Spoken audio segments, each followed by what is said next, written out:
It's got this little DSG radiator. Guys, there you go, have a look.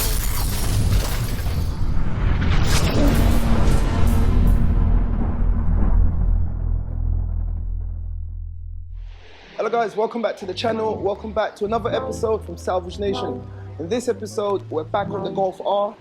If you remember the last episode, I installed that interior and I've got the interior looking nice. Well, this episode is back to the front end. I've got a couple of packages that's come in and I've got some really exciting bits from today's sponsors. So let me tell you about the sponsors. As you can see behind me, today's sponsor is Cammus. Cammus is a company who have developed the wind booster, which is a throttle computer. But they've also sent me out, have a look. It's a digital multifunction gauge. So I'll be doing a full opening and installation of this gauge and I'll be installing this onto the Golf R. This will be able to give me information like temperatures of all the fluids. It will also tell me how much boost the turbo is pushing at any given time. And it's all digital, it's an LCI gauge. I'm very excited about that. So I'll be installing that and I'll be installing the throttle computer.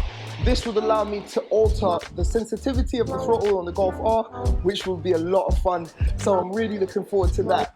If any of you guys want to get any of these products, I'll link it down below. And if you use the code down below, you will get a discount. Now, this is not the only thing that came. Let me show you the other bits that came for the Golf. So if you remember, my water radiator was leaking and I've got a new water radiator right there. But this is the one that was really holding things up. This is the charge pipe. As you can see, it's got a big chunk out the back. It was literally just sitting like that, so I wasn't even aware.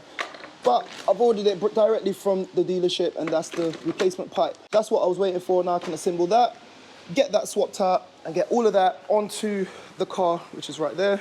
So once everything's on, then I should be able to load up the fluid and hopefully get the car outside. So let's get to work. So the entire rad pack was just held together by a bunch of screws. It was a simple matter of removing the screws, changing out my broken radiator and replacing it with my new one.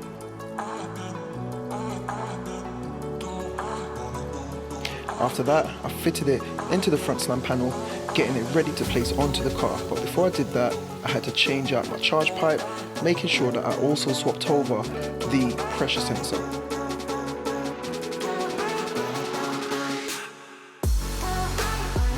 Fasten down all the pipes, fasten down all the hoses, making sure everything is nice and secure. Now it's time to just fit a front radiator assembly onto the car and plumb everything up.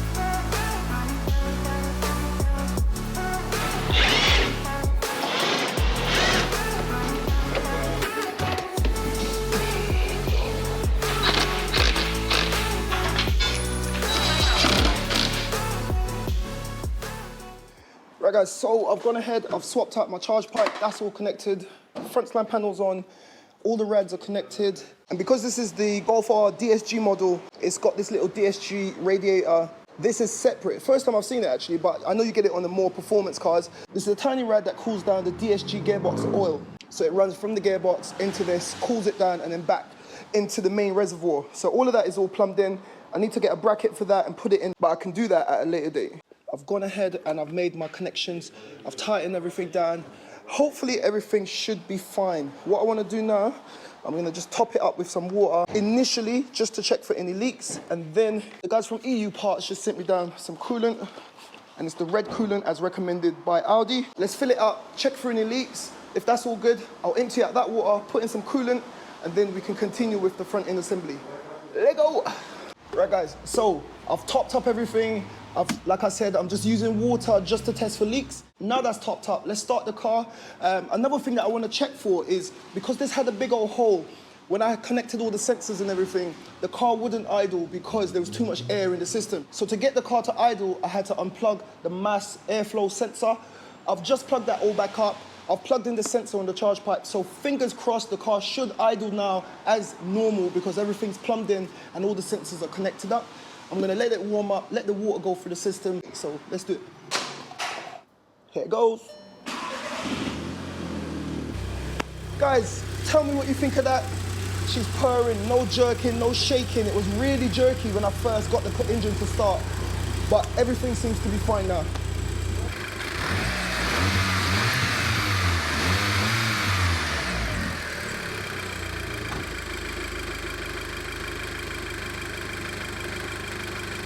Guys, have a look. I can see the return pipe is putting water back into the reservoir. So that means that the water is circulating around the entire system.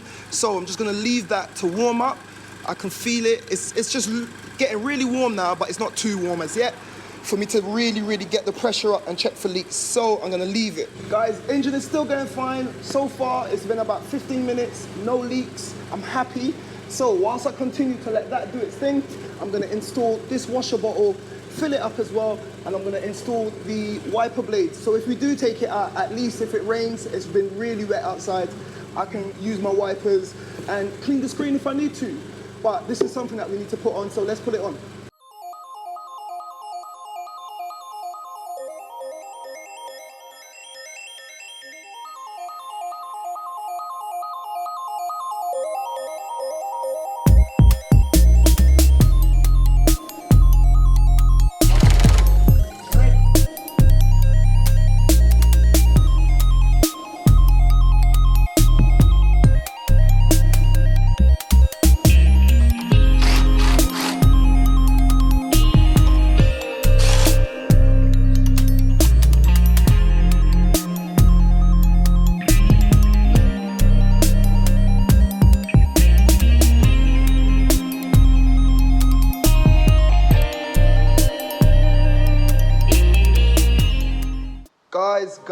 Guys, there you go, have a look.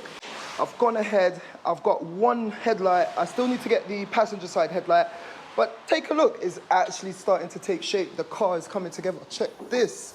So I've gone ahead and I've fitted the top brackets. Front panel is all the way down, that's in place. Radiators is in place, as I said. I've got the DSG gearbox, I need to get a mount for that, but brackets are done.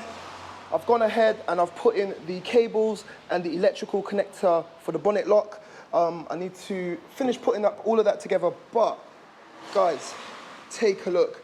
So it's been about an hour later, the car hasn't got any leaks, radiator is fine, check this out. Starts up fine, and it's actually holding at 90 right there, no issues. I'm getting a little bit of a barbel on the back. Have a listen. So everything's sounding good, everything's looking good. And yeah, let me know what you think so far. Take a look at the car, it's coming together. We're gonna see if we can get it outside, but I'm not sure. What I wanna do now is I'm gonna go ahead and continue to put together all these little bits and bobs, all the little tiny tubes, plastics, lots of little clips and stuff, secure everything down. And yeah, we'll see what we're doing for time afterwards. But have a look, the car is coming together. The gearbox is working, engine is working, that headlight works, everything's fine on that side. And now the radiators are in and it's plumbed up and I've got no leaks on the car. And the engine is actually purring. This engine's only got 44,000 miles on the clock and the car's got full service history. Lots of paperwork came with this car. And that's why I've taken the time to really rebuild this car. But we're making major progress and I'm gonna stop talking now and get back to work. It's been a long time coming to get the car to this point, but I kept it moving and here we are. It's an amazing feeling when you put in so much hard work, overcome so many obstacles, and I can finally see the light at the end of the tunnel. No pun intended. I went ahead and I topped it up with some coolant as I found no leaks. And then I went ahead and just tidied up all the aesthetics in the engine bay.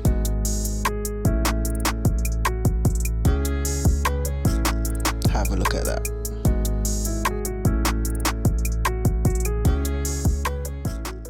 Right guys, now it's starting to look like a proper engine bay. Battery box is completed, fuse is locked down. I've gone ahead and I've fitted my jet washers for the windscreen. I need to locate, I don't know where I've put the other wiper blade, but I know it's in the car somewhere, so I'm gonna look for that at a later date. Everything on the front is looking nice. We're gonna give it a nice little clean. It's starting, it's running, it's holding its pressure with the radiator fluid.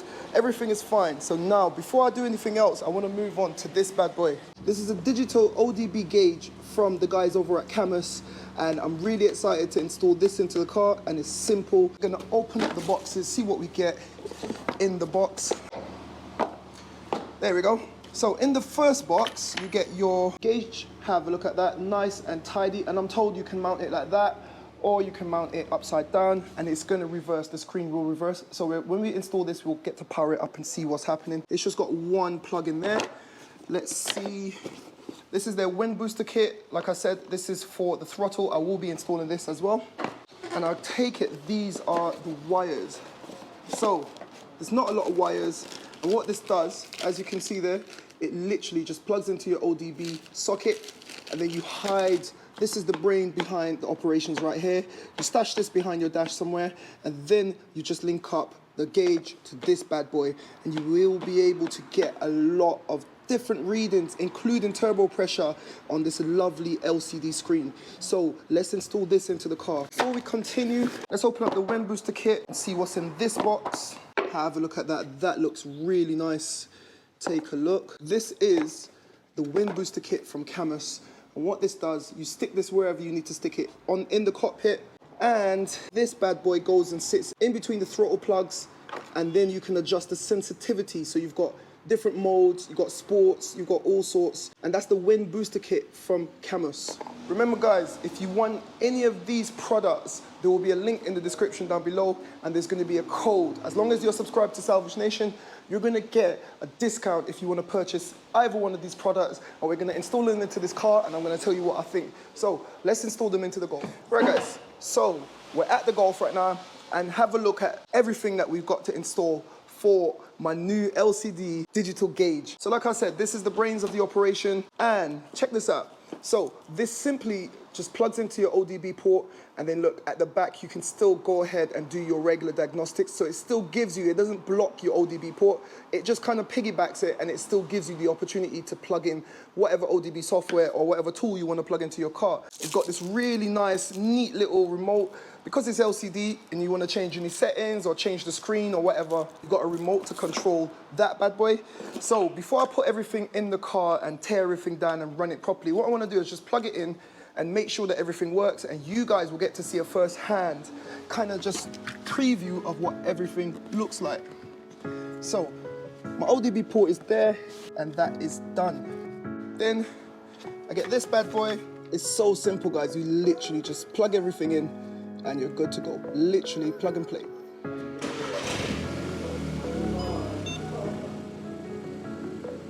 There we have it guys, have a look at that. So immediately it's come on to the boost. Now I'm sure that I can change that. As soon as you turn the car on, the gauge comes up, have a look. And when you switch it off, after a couple of seconds, it normally goes off. I was messing around with the remote and thinking it wasn't working. But if you do get one, don't make the same mistake that I made. Remember to take this little bit of plastic out, and then the remote should work. So once you start up everything like so, there we go, it comes straight on. And like I said, all I've done is plugged it into my ODB so far and plugged it into the gauge. I just think that's amazing. So go to the settings, remote, reverse. So let's change it to reverse. And now you can see it's gone the wrong side up. And that's perfect because I'm going to be mounting it like so. So it's simple. I'm going to probably have it kind of like right there. I quite like that. So once we mount it, I'll do the settings and then we can check it out some more. And once again, everything's super easy. It's come with the mounting pad. All you need to remove is this bit of paper. That's super sticky. I've already cleaned the window where I'm going to put it, and I'm going to put it right there. Have a look at that, guys. And so now I've got a digital gauge there. I've got all of my instrument cluster there. Let's set up the gauge and see what it can do. So guys, check this out. One thing I've just realized, you can change. So this is kind of like a classic boost kind of look, but have a look. When you change it over, take a look at that. Or you can have a more classic look, but I really like the purple look. I just think this is so clever. This has got about 5 to 10 different parameters that you can choose from. You can get the RPM, the water temperature, the boost, oil temperature, oil pressure, intake. There's so much thing. You can see your battery voltage, the TPS monitors, your actual speed, how much vacuum you've got, the G's. There's so many parameters that this thing covers, and it grabs all the information from your ODB port. Remember, there's a link down below if you want to grab one of these bad boys. Use the code down below and you'll get a discount. Come on guys, now is the time. if you've got a performance car or if you've got a car that you just think this is nice, it works with all cars that's got an ODB2 port. Guys, I'm very happy with my digital gauge. So thank you for the guys from over at Cammus for sponsoring the channel and sponsoring this build and sponsoring this episode. I'm just happy. Right, I'm gonna continue to set it up and then I'm gonna tuck away all the wires and make sure that everything's nice whilst you enjoy these shots.